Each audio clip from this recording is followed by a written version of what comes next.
For this week's First Chapter Friday, I'm going to be reading Slugfest by Gordon Korman. Gordon Korman has written a ton of great books for elementary age kids. My personal favorite is Restart. It was also a Mark Twain Award nominee years ago. I can't even remember. It's been too many in my head. And this year, another one of his books has been nominated for the Mark Twain Award in Missouri. So, without further delay, here is Slugfest by Gordon Korman. Chapter 1. Arnie Yashenko.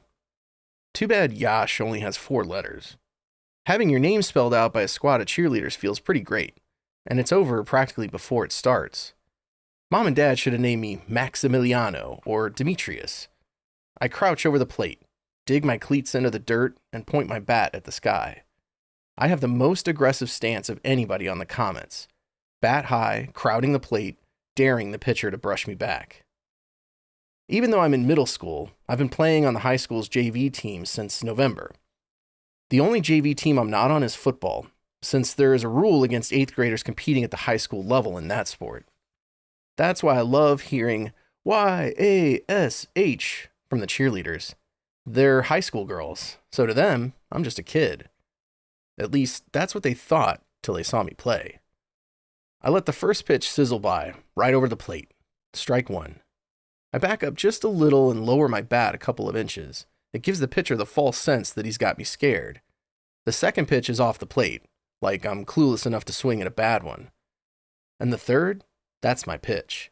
I swing through the ball, not at it. When the bat makes contact, it jars me all the way to the shoulders. That's when I know. I don't even have to watch the ball soar past the outfield and over the fence. I can tell by the roar of the crowd, it's a walk-off home run. I trot around the bases at a leisurely pace, enjoying the moment. The cheerleaders are going bananas. Middle school kid? What middle school kid? I'm the guy who won the whole game. My teammates are gathered around home plate to spray me with their water bottles. Team tradition. They definitely don't consider me just a kid. The home runs help. I hit a lot of them. I was also second leading scorer on the basketball team. And when I'm finally eligible for JV football in the fall, I'll be a touchdown machine for sure. I'm great at all sports, but football's my number one. I play it cool though. You have to act like you've been there before and you expect to be there again. That's when I notice Principal Carmichael. He's the only person in the bleachers who isn't celebrating. Typical. His face is grim and he's looking straight at me. To be honest, it makes me a little nervous.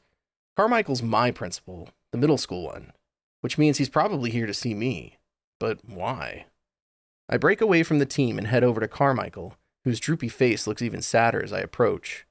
He's probably depressed because the middle school Comets are riding a 7-game losing streak. With me playing JV, those guys have lost their best player. But it's not my fault.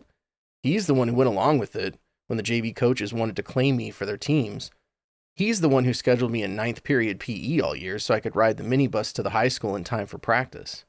See that, Dr. C? I venture. Another walk-off dinger. It's like he's not even listening. Come with me, Arnold. I have to speak with you.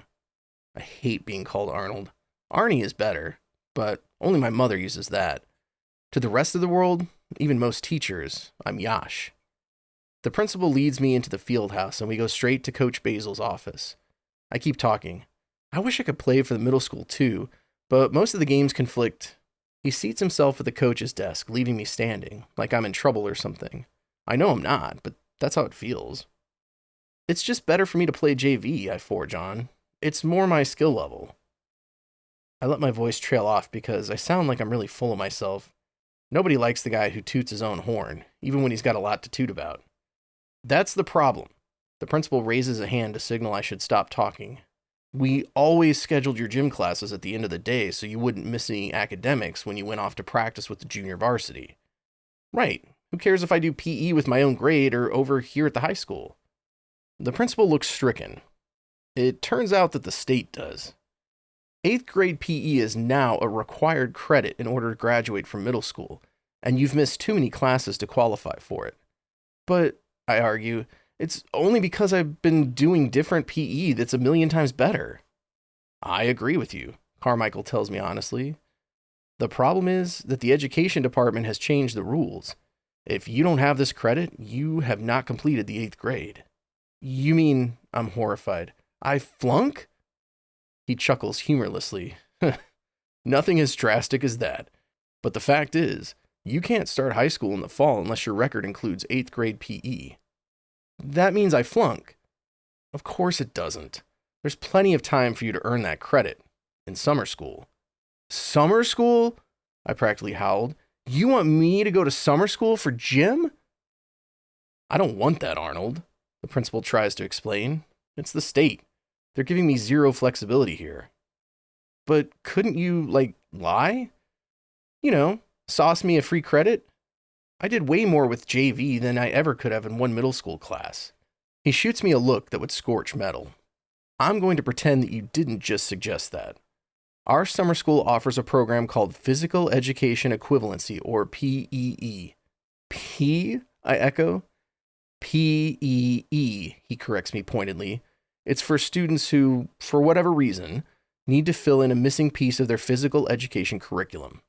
You mean, I can barely form the words, Slugfest? Carmichael's expression is blank. I beg your pardon? Okay, I'm babbling. When you're a top athlete, you can't talk about how you're great and everybody else has 2 left feet. But you know the kind of person who has to retake gym in the summer. The kind who is too uncoordinated to pass it in the fall, winter, and spring. The kind who can't bounce a ball without knocking themselves unconscious. Who would trip over a chalk line on a football field if they ever went near one. Who thinks sports are for dolts and cave people and that anybody with a brain would rather spend their time playing chess or solving equations. There's a name around here for the people who end up in that class. Slugs. That's why they call it Slugfest. I can't be a slug. I'm Yash. That means something in this town. But how can I tell that to the principal without sounding like a stuck-up jerk? And suddenly I have the answer. Dr. Carmichael, I can't do summer school. Everybody knows I'm going to quarterback the JV Comets this fall. I have to be at their summer workouts. The principal seems exhausted now. I'm sorry, Arnold. It's out of my hands. I'll talk to Coach Basil and explain that you're going to be in summer school. No, I wail. If I miss the workouts, I won't qualify for the big 7-on-7 flag football tournament in August. He frowns. Football tournament? It's the ultimate showcase for 8th graders to break onto the high school scene. It was supposed to be my launch party. Carmichael's skin is practically gray. We owe you an apology, Arnold. We thought we'd created a perfect schedule to accommodate your special talents. We were wrong. If you're the one who's wrong, how come I'm the one who has to go to summer school? I can feel my eyes prickling, and I'm trying really hard not to cry. I understand how disappointing this must be. He folds his arms in front of him, like the subject is closed.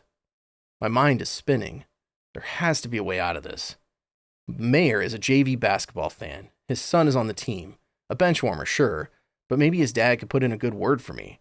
Or my great-grandfather. He won a Bronze Star in World War II. You can't make a hero's great-grandson be a slug. Or my mom.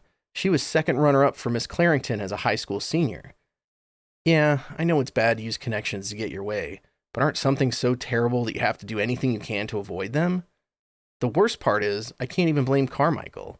He's only pushing me around because the state is pushing him around. That's when it starts to sink in. This is a law. Nothing is going to change this. Not being good at basketball or baseball or even football. Slugfest, here I come.